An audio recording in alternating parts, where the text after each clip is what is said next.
warahmatullahi wabarakatuh. Selamat pagi anak-anak hebat. Hari ini kita lanjutkan kembali materi kita masih tentang alat optik. Materi terakhir di bab ini untuk kelas 8. Kalau kemarin kita sudah belajar tentang mata kita pelajari ini ada dua, ada mata normal, ada cacat mata. Kali ini kita akan bahas tentang cacat mata atau gangguan pada mata. Ya, ketika mata sudah terganggu atau mata sudah mengalami kecacatan, maka efeknya tidak bisa melihat, ada yang tidak bisa melihat kalau jauh, ada yang tidak bisa melihat kalau dekat. Untuk itu kita akan bahas, mari kita bahas sama-sama. Materi kita sekarang adalah gangguan pada mata atau cacat mata. Nah, gangguan pada mata atau cacat mata ini dibagi menjadi 4.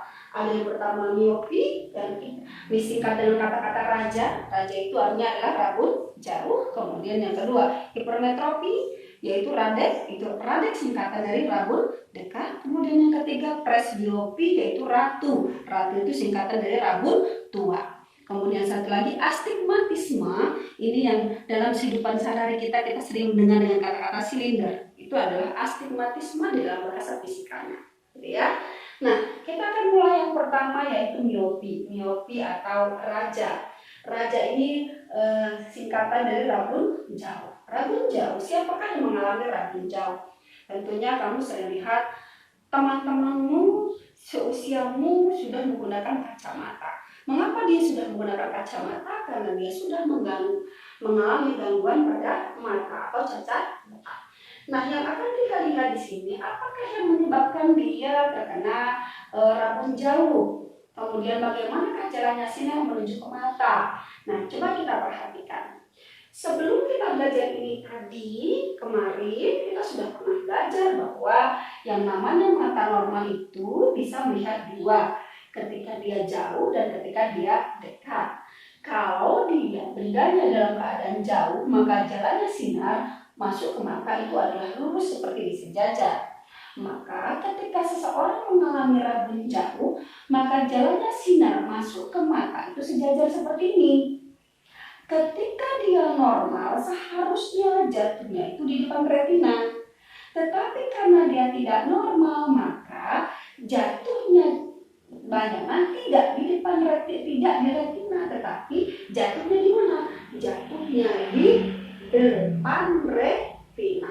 Karena dia jatuhnya di depan retina, maka ketika seseorang itu melihat benda tersebut tidak terlihat dengan jelas, kabur. Kenapa tidak terlihat dengan jelas? Karena jatuhnya di depan retina. Oke, nah sekarang pertanyaannya, kenapa benda itu bisa jatuh di depan retina? Yang menyebabkannya adalah karena lensa matanya sudah terlalu apa? Sudah terlalu cembung. Jadi lensa yang ada di dalam mata ini sudah mencembung. Karena lensanya sudah mencembung, ingat ya, bukan matanya mencembung. Ketika dia minus maka matanya menonjol ke depan, tidak seperti itu, tapi lensa matanya mencembung ya. Nah, karena lensa matanya sudah terlalu mencembung, maka dia harus dibantu. Apa yang harus dibantu? Dibantu dengan lensa apa? Kebalikannya. Kalau dia terlalu cembung, berarti untuk netralnya pakai lensa apa? Iya, pakai lensa cekung. Masih ingat ya kemarin lensa cekung itu lensa apa? Iya, lensa cekung adalah lensa negatif. Jadi ya, maka orang yang mengalami miopi ini sering dalam kehidupan sehari-hari kita, kamu minus berapa? Disebut minus berapa itu karena lensa yang dia gunakan adalah lensa cekung. Itu yang sebenarnya menyederhanakan bahasa. Sebenarnya bahasa yang paling tepat ketika melihat orang menggunakan kacamata, pertanyaannya adalah kuat lensamu berapa?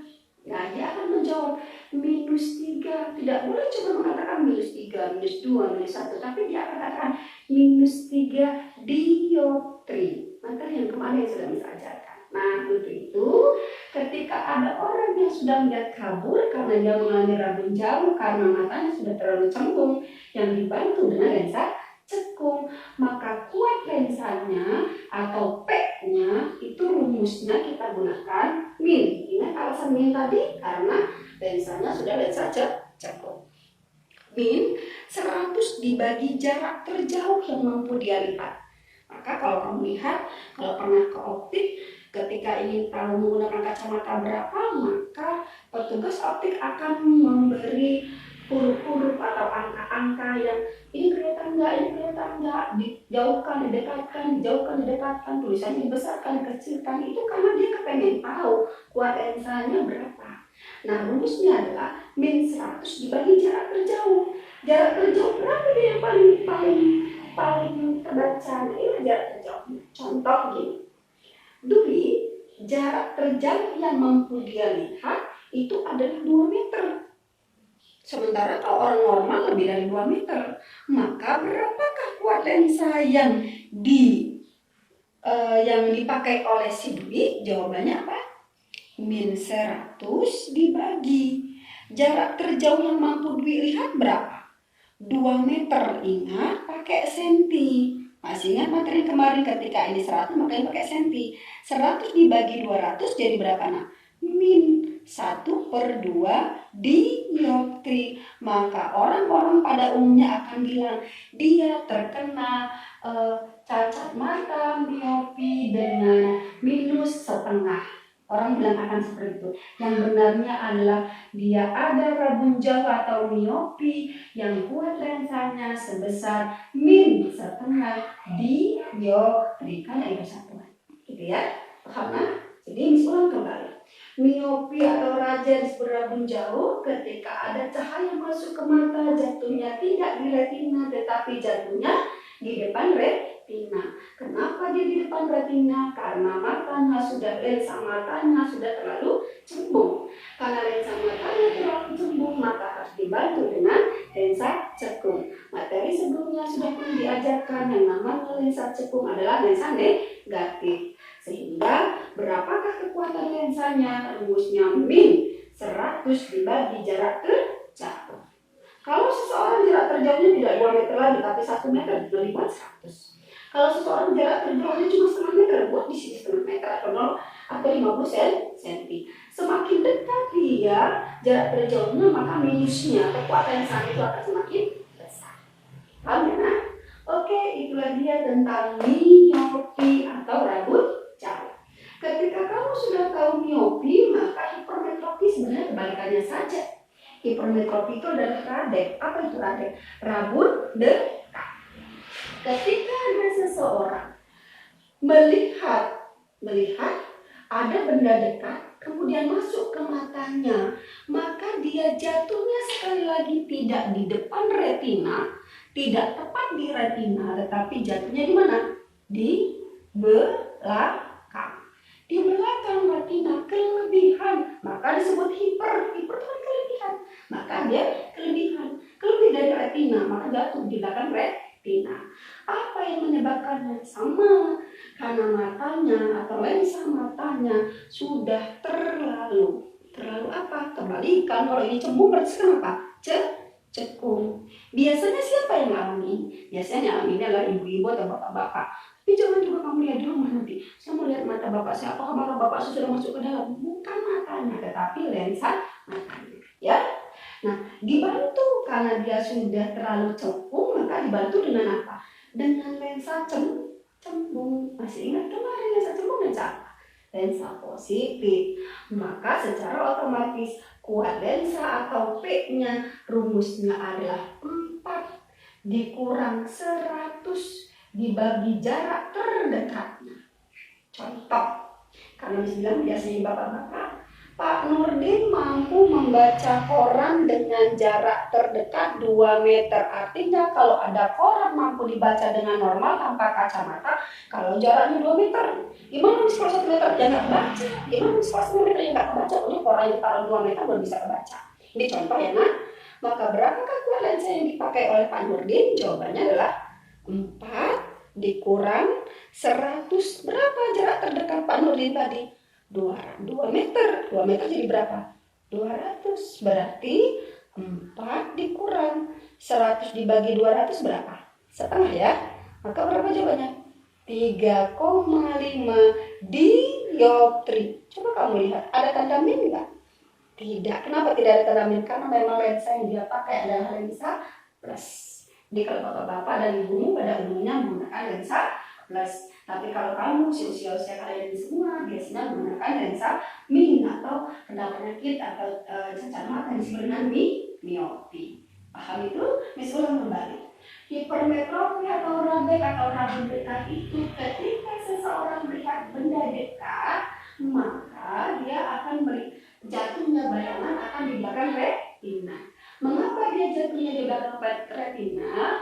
Penyebabnya karena lensa mata terlalu cekung. Maka harus diapain? Dibantu dengan lensa cembung. Apa itu lensa cembung? Lensa plus. Maka kuadransinya rumusnya adalah 4 dikurangi 100 dibagi jarak terdekat. Semakin jauh dia mampu melihat, maka kuadransinya akan semakin besar. Ya, kalau misalnya, Miss gimana kalau bapak saya mampu melihatnya kalau baca 4 meter? Kalau udah 4 meter baru bisa lihat, kalau di bawah 4 meter nggak kelihatan ya. Berarti bapakmu kuadransinya sudah semakin besar. Paham ya nak? Nah inilah dia tentang miopi dengan hipermetropi. Sementara yang ketiga, yang presbiopi atau ratu, itu singkatan juga. Ratu itu artinya rabun tua. Rabun tua itu artinya nenek-nenek sama kakek-kakek. Nenek sama kakek itu ngelihat jauh nggak bisa, ngelihat dekat juga nggak bisa. Maka kacamata yang dia gunakan 2. Kacamata yang dipakai miopi, kacamata yang dipakai hipermetropi. Maka kalau nenek-nenek kacamatanya biasanya kalau yang zaman dulu itu ada pembeda antara atas dan bawah, itu untuk miopi dan untuk hipermetropi. Jadi kalau sudah bisa miopi, bisa hipermetropi, maka presbiopi pasti bisa karena rumusnya sama saja, gitu ya. Nah kalau astigmatisme, apa ini bisa astigmatisme?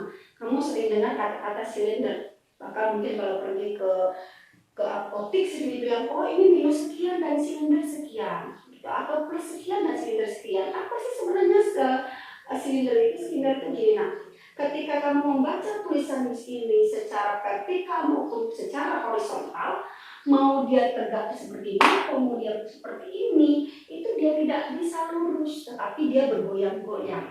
Nah bergoyang-goyang tidak fokusnya ini kita sebut dengan astigmatisme. Oke ya, jadi astigmatisme ini bukan karena mata terlalu cembung atau terlalu cekung, lensanya terlalu cembung atau terlalu cekung, tidak, tetapi karena si mata ini ketika melihat vertikal dan melihat horizontal itu tidak fokus, karena tidak fokus goyang-goyang. Nah kalau sudah goyang-goyang seperti ini kan berarti tidak membuat nyaman. Nah makanya biasanya orang ada yang minusnya 1, silindernya 4 misalnya gitu. Hipermetropinya 2, tapi kalau silindernya setengah misalnya seperti itu. Nah itu karena antara vertikal dan horizontalnya melihatnya tidak fokus. Ada pertanyaannya? Tidak ada ya?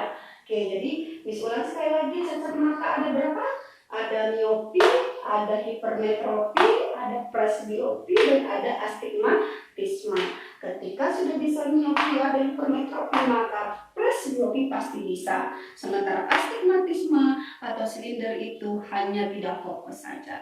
Oke, sampai di sini akhiri perjumpaan kita untuk kali ini tentang mata, bagian gangguan pada mata atau cacat mata. Bisa berharap kalian tetap semangat. Mudah-mudahan materi ini kalian kuasai karena materi kita di semesteran sampai materi di alat-alat optik. Oke, bisa sampai sini. Assalamualaikum warahmatullahi wabarakatuh. Tetap semangat. Berapa menit? Bagus.